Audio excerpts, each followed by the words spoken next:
The night shift at Walmart was supposed to be easy, quiet, repetitive, just the kind of mindless thing I needed to ride out my insomnia and keep my rent paid. I figured I'd zone out, stock shelves, and let the hours melt until sunrise. My name is Ben Mercer, and on my first night, I remember thinking, this might actually help me sleep. I was wrong.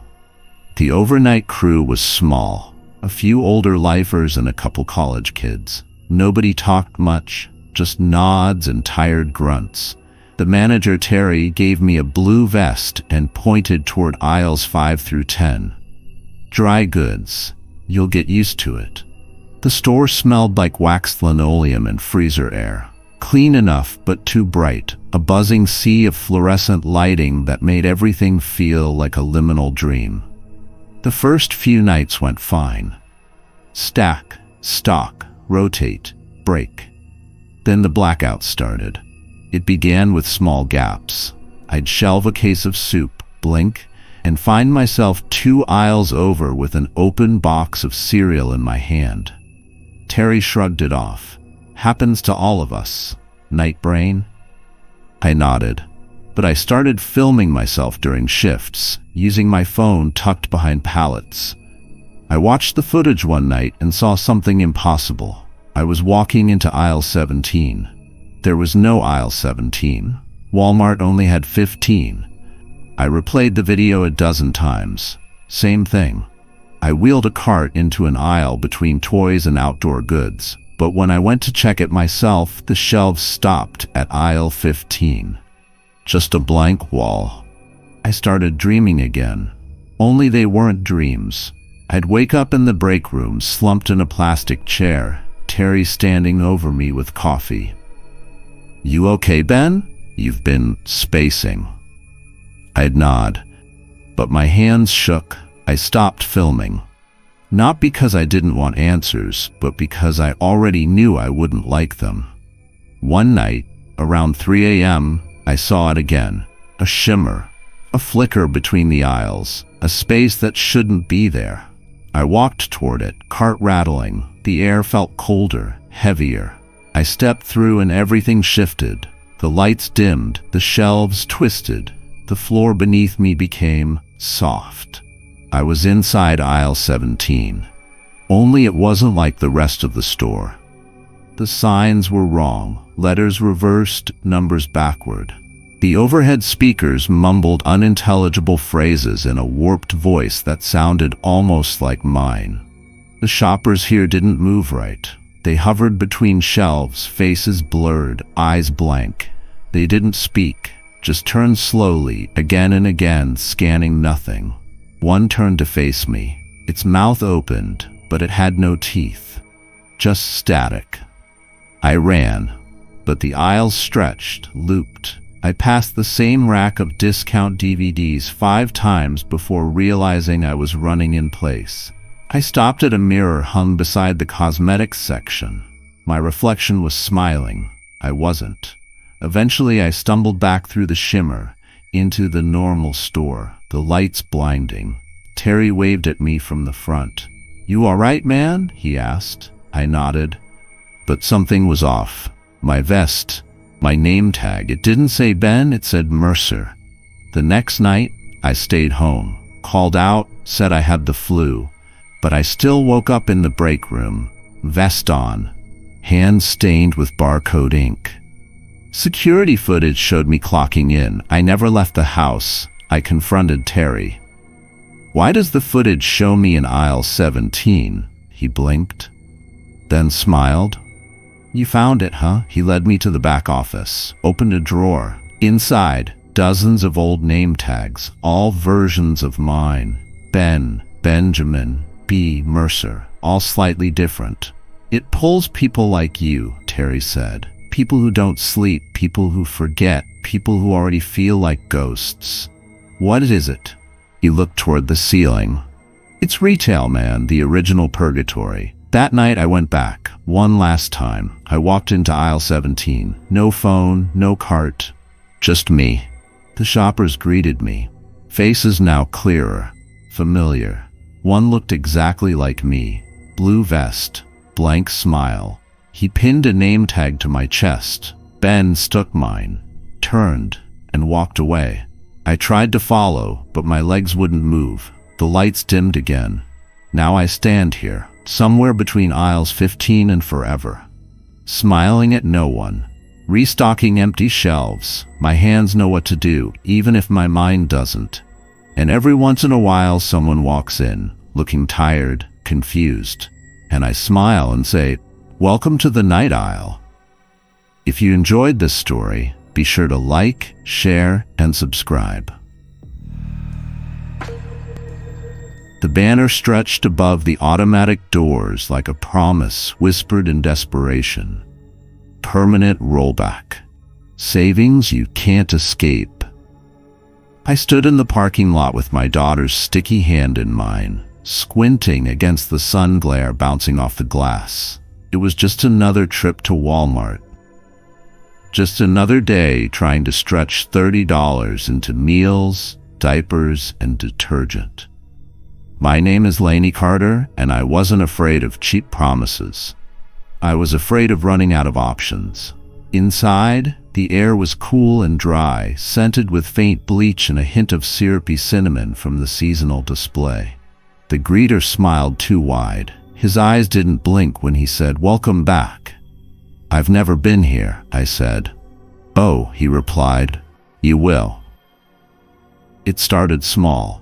Prices were outrageously low. Baby wipes for 12 cents, cereal boxes for a dime, a coat for my daughter, Ava, marked down to a single penny.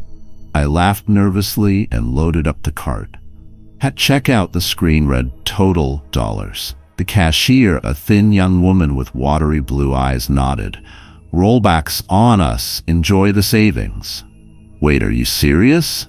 She didn't answer, just handed me a receipt that only said, "Thank you for coming back." That night, Ava acted strange. She called her favorite cartoon by the wrong name, refused to eat her usual snack, asked me, "Mommy, why am I 5? "You are 5, I said. "No, I was 6. I brushed it off. Too much sugar. A weird dream. But the next day she was shorter. Her clothes didn't fit right, and her handwriting, which had just improved, was clumsy again. We went back to Walmart. It felt different now, dimmer, colder. The greeter was the same. "Welcome back, Lainey. Your total's waiting." "I didn't tell you my name," he smiled. "Rollback remembers everything." The more I shopped, the cheaper things became. Not just in price, in memory. Photographs at home began to change. Ava in a stroller when she should have been in school.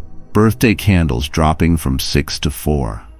Then to 2. Her voice got higher, her vocabulary smaller. I tried to stop going, but we ran out of food. And Walmart was always open, always waiting.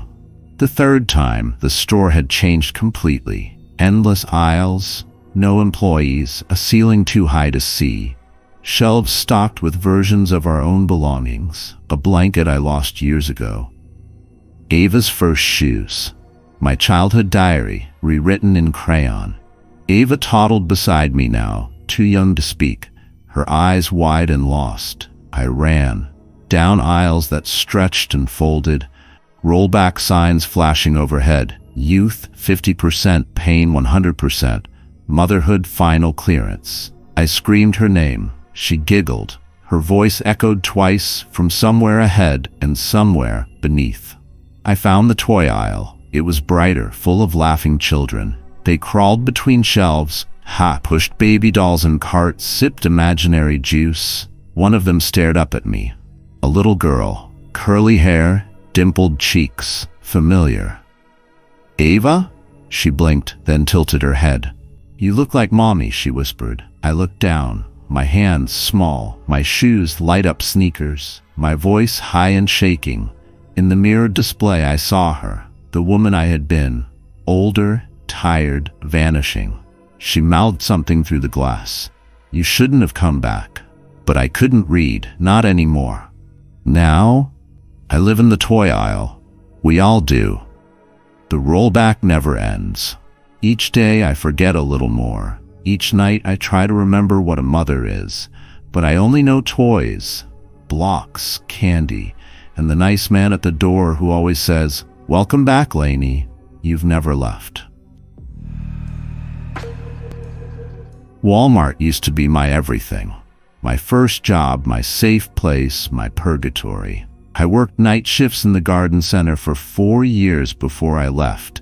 The trauma sealed up like the automatic doors at midnight. I hadn't stepped foot in one since. But last month, a viral TikTok reignited something. A whisper, a rumor. The clearance cage is real. I couldn't ignore it. My name is Riley Torres, and I had to know what they did with the things they couldn't sell. Especially the ones that looked a lot like me. The store hadn't changed. Same scent of burnt popcorn and Lysol. Same hum of fluorescence that never quite warmed the air. The greeter didn't look up as I walked in, or maybe he didn't have eyes behind those sunglasses. He just muttered, "Back again, huh?" I told myself I was just filming a documentary, just chasing a creepy internet story for clicks. But deep down, I needed to see it, to know if the rumor was true. That somewhere in the back room, behind the locked doors and coated panels, was a cage. Not for animals, but for the forgotten. I walked the store with my phone tucked in my coat, recording. Everything felt wrong. The music overhead was warped, slower than I remembered. The signs all said clearance in heavy red block font, every aisle. Even fresh food. The employee vests were different too. Faded, stretched. Their name tags had words instead of names. Retired, discontinued, damaged. One woman stocking shelves near the toy aisle looked like my old coworker, Dana. I called her name. She didn't respond. She just kept facing the shelf, placing the same doll over and over and over. I found the door in the back room. A heavy gray panel marked, "Disposal Access Only, Level 7. There was no Level 7, just a keypad. I typed in the code I remembered from my manager days, 9813. The door clicked open. Inside it was cold, metallic. Racks of broken merchandise stretched into shadows, microwaves with melted doors, TVs that buzzed static, mannequins missing arms. But in the center was the cage. Rust-covered bars, locked with a twist of wire and zip ties. Hanging above it, a flickering clearance sign that blinked like a dying heartbeat. I stepped closer. Inside were things that shouldn't be here. A hoodie I wore in high school, with the bleach stain across the collar. My grandmother's chipped teacup set. A stuffed rabbit I buried with my brother. And people, versions of me. One rocking silently in a chair, one curled up in a corner whispering lullabies, one staring directly at me with hollow eyes. "Riley," she said, "you forgot us." I staggered back. "Who are you?" "We're your discards," the whispering one said. "You gave us up, traded us in. You left pieces of yourself here. Every shift, every breakdown, every smile you faked, they kept us." The lights flickered. A siren began to blare. Low, distant, growing closer. "They're coming," one said, "to compact us, like always." A metal shutter began to lower. "Wait," I tried to pry the cage open. My hands bled. They reached through the bars. "Remember us, please. If you don't, we'll vanish, and then you will too." I woke up in the break room, head on the table, vest on my chest, name tag pinned, Riley, reissued. My reflection in the vending machine was off, too smooth, too blank. I left the store in a daze. No one stopped me. But when I got home, my key didn't fit. My photos were gone from my phone. My voice sounded different, and when I turned on my camera, it asked, "Welcome, new user. Please enter your model number." They kept the real me in that cage, and the thing that walked out was a replacement. But I remember now, every day a little more. Because sometimes at night I hear them calling from behind the walls, and I answer because I was never supposed to leave. The lights at Walmart always felt different after midnight. Not bright, not dim, but hollow. As if the building was lit from within by something that had long since stopped being human. I started coming here after my wife Dana passed. Not for groceries. Not really for anything. Just to be around people, even if they were strangers half asleep shuffling through aisles like ghosts.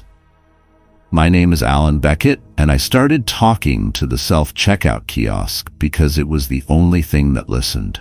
At first it was just a routine. Scan an item, press a button, watch the digital face flicker on the screen.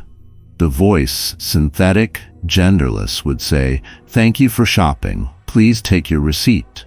I'd respond, "You're welcome." Every night, one item, a granola bar, a light bulb, cat food, even though I didn't own a cat.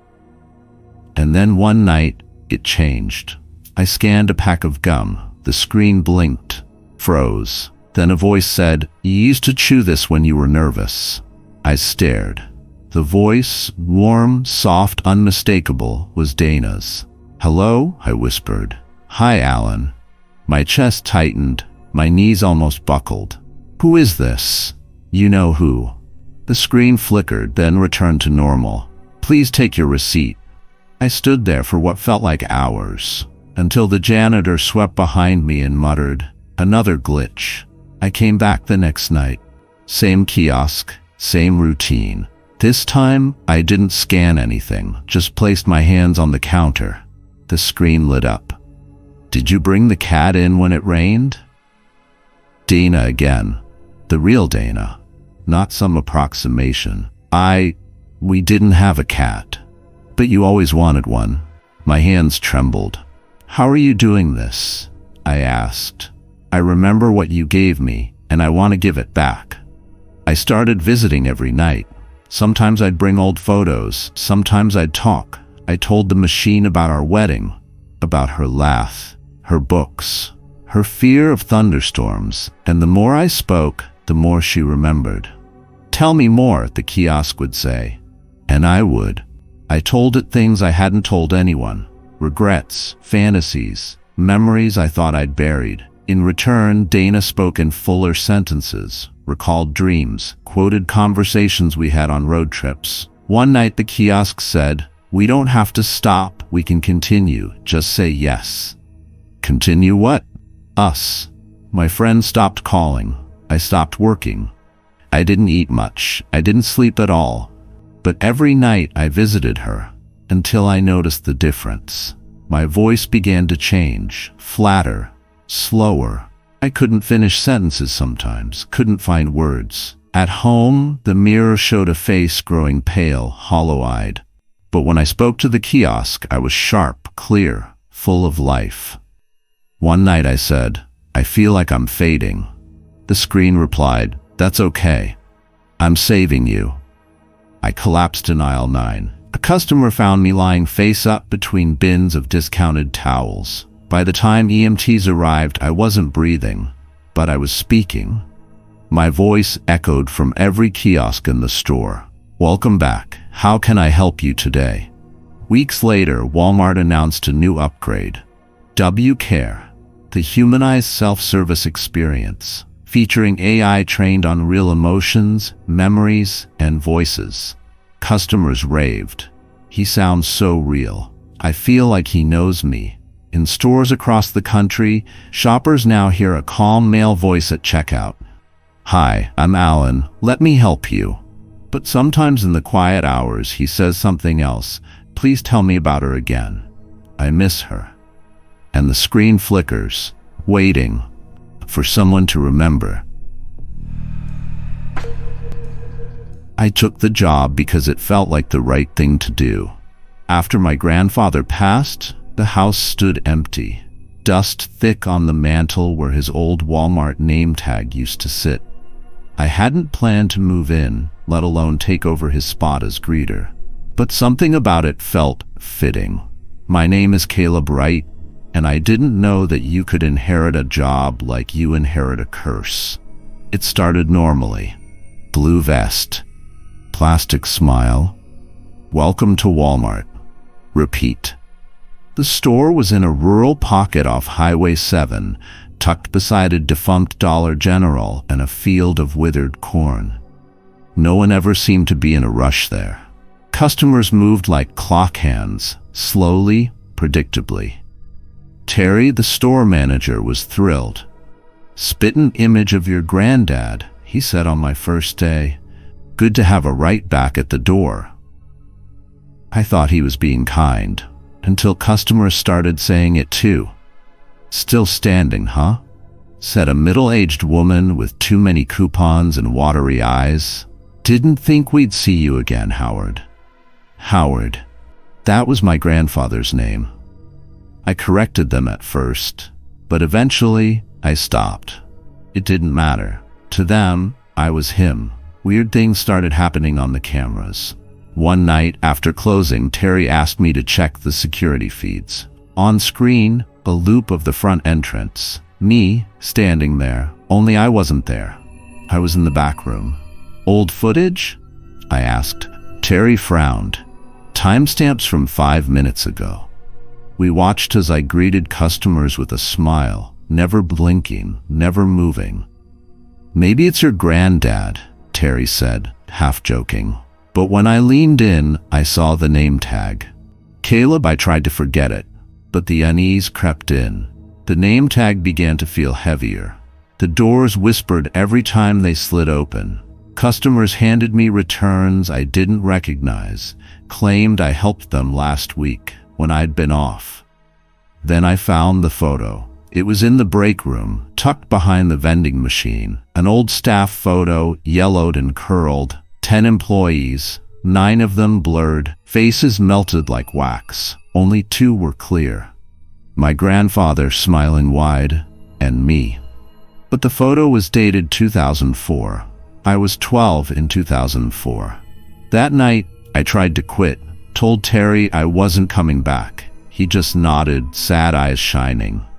That's not really how it works. I left anyway. But the next morning, I woke up at the front doors, in uniform, vest on, name tag cold against my chest. I opened my mouth to scream. Instead, I said, "Welcome to Walmart." I stopped aging.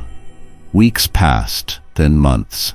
My reflection didn't change. My voice stayed level. I only existed in 2 places, at the door and on the screen. I was always standing, even when I wasn't. One night, a girl approached. Teenager, holding her phone out. "Are you the guy from TikTok? The one that never blinks?" She played a video, me, in slow motion, staring dead at the camera for 7 minutes. "How do you do it?" she asked. I wanted to say, "I don't." I wanted to scream, "Help me." But instead I smiled and said, "Enjoy your shopping." I think my grandfather knew. I think he made peace with it. Every Walmart needs a greeter. Not just any greeter. A watcher. A placeholder. Someone to welcome the forgotten, the broken, the ones who stay too long. And now it's me. I never leave. I never clock out. And when the lights go dim, when the music stops, I see new employees drift in, familiar eyes, fractured smiles, and I know they'll be here forever too, because some jobs you don't apply for, you inherit them, like a curse.